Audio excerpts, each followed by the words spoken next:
Assalamualaikum warahmatullahi wabarakatuh.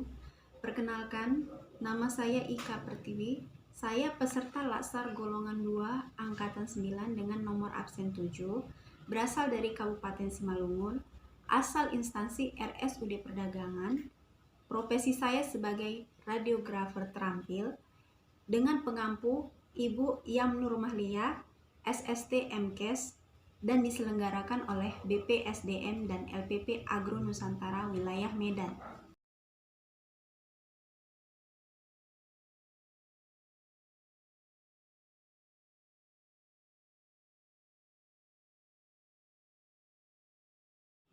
Pada kesempatan kali ini, saya akan menerangkan tentang akuntabilitas. Adapun materi pokok dalam pembelajaran akuntabilitas terdiri dari 4, yaitu 1. Konsep akuntabilitas, 2. Mekanisme akuntabilitas, 3. Akuntabilitas dalam konteks, dan 4. Menjadi PNS yang akuntabilitas. Baiklah, kita akan menerangkan satu-satu mengenai materi pokok yang ada dalam akuntabilitas.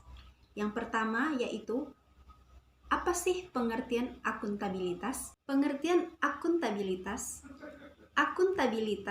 merujuk pada kewajiban setiap individu, kelompok, atau instansi untuk memenuhi tanggung jawabnya yang menjadi amanahnya, yaitu menjamin terwujudnya nilai-nilai publik. Adapun aspek-aspek akuntabilitas itu terdiri dari 5, yaitu 1. Akuntabilitas adalah sebuah hubungan. Yang kedua, berorientasi pada hasil. Yang ketiga, membutuhkan laporan. Yang keempat, membutuhkan konsekuensi. Dan yang kelima, memperbaiki kinerja.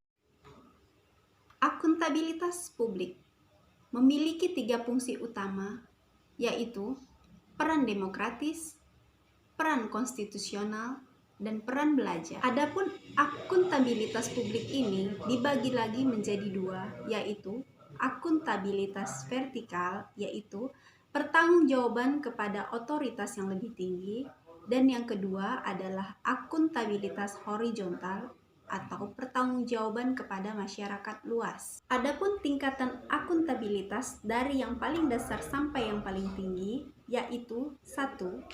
Akuntabilitas personal, kedua, akuntabilitas individual, yang ketiga, akuntabilitas kelompok, yang keempat, akuntabilitas organisasi, dan yang kelima adalah akuntabilitas stakeholder. Baiklah, kita akan masuk ke materi pokok sub kedua dari akuntabilitas, yaitu mekanisme akuntabilitas yang terdiri dari dimensi akuntabilitas. Dimensi akuntabilitas terdiri dari 4, yaitu akuntabilitas kejujuran dan hukum, 2. Akuntabilitas proses, yang ketiga akuntabilitas program, yang keempat akuntabilitas kebijakan. Menciptakan lingkungan kerja yang akuntabel memiliki indikator nilai dasar akuntabilitas ada 9, yaitu kepemimpinan, integritas, keadilan, transparansi, tanggung jawab, kepercayaan, keseimbangan, kejelasan, dan konsisten. Mekanisme akuntabilitas birokrasi Indonesia itu ada 3. Yang pertama, perencanaan strategis atau RPJP, RPJM, RKP, Renstra, SKP. Yang kedua, kontrak kinerja. Yang ketiga, laporan kinerja atau LAKIP. Framework akuntabilitas memiliki 5 langkah, yaitu 1. Tentukan tujuan dan tanggung jawab. Yang kedua, rencana apa yang akan dilakukan untuk mencapai tujuan. Yang ketiga, lakukan implementasi monitoring kemajuan. Yang keempat, berikan laporan secara lengkap. Yang kelima, berikan evaluasi dan masukan perbaikan. Kita memasuki materi pokok yang ketiga tentang akuntabilitas, yaitu akuntabilitas dalam konteks yang terdiri dari transparansi dan akses informasi. Yang kedua, praktek kecurangan atau fraud dan perilaku korup. Yang ketiga, penggunaan sumber daya milik negara.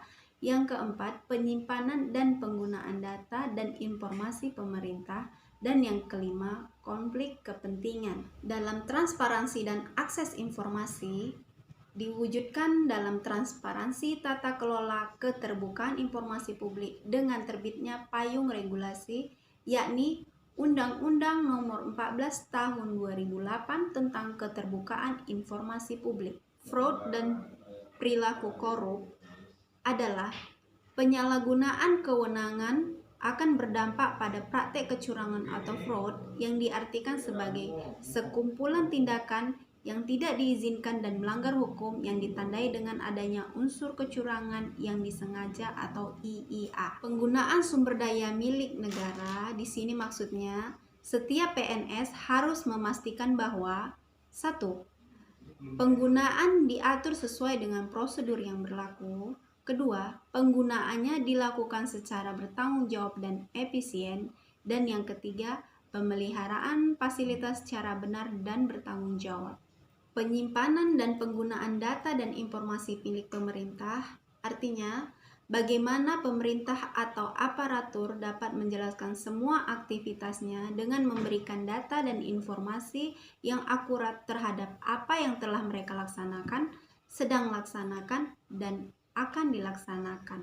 Adapun prinsip-prinsipnya yaitu terdiri dari relevant information atau dapat digunakan untuk mengevaluasi kondisi sebelumnya atau past, dan saat ini atau present, dan yang akan datang atau future. Yang kedua, reliable information atau dapat dipercaya. Yang ketiga, understandable information atau dapat dipahami. Dan yang keempat, comfortable information atau dapat digunakan oleh pengguna untuk dibandingkan dengan institusi lain yang jelas. Konflik kepentingan. Konflik kepentingan adalah situasi timbul di mana tugas publik Anda dan kepentingan pribadi bertentangan. Adapun tipe-tipenya yaitu tipe keuangan dan tipe non-keuangan. Dan cara mengidentifikasinya yaitu tugas publik dan kepentingan pribadi, potensialitas, proporsionalitas, presence of mind, dan janji. Baiklah, kita memasuki sub materi pokok yang keempat atau yang terakhir yaitu menjadi PNS yang akuntabel.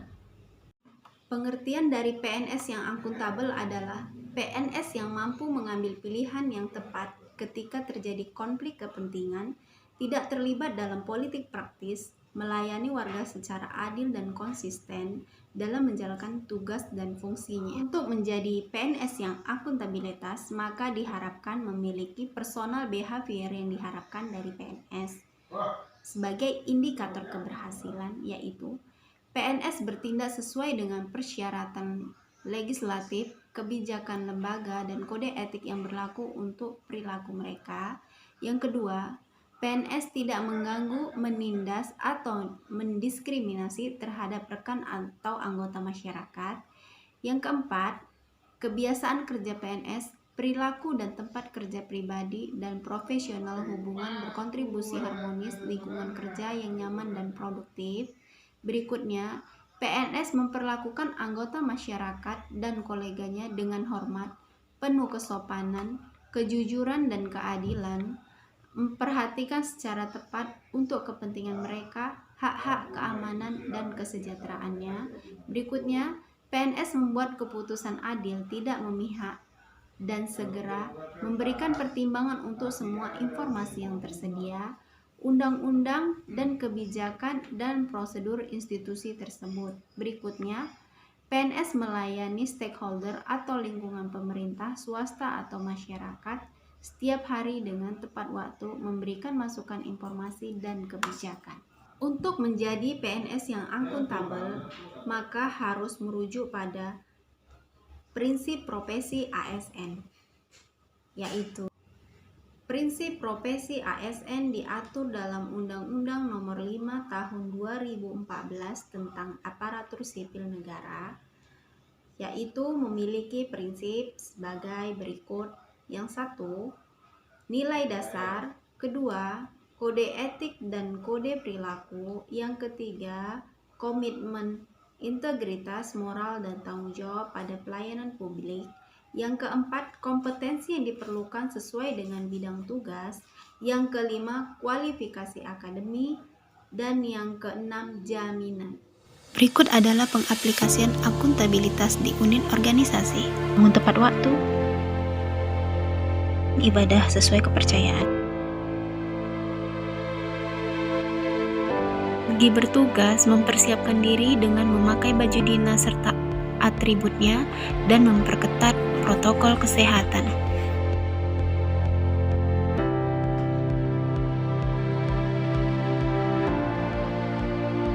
Setibanya di tempat kerja, langsung absen. Memasukkan data pasien ke komputer. Memberi pelayanan pada pasien. Membersihkan alat yang telah digunakan. Mengerjakan laporan bulanan. Cek ulang antara amplop dan film agar tidak tertukar. Diskusi dengan rekan kerja. Demikianlah pemaparan saya tentang akuntabilitas. Terima kasih.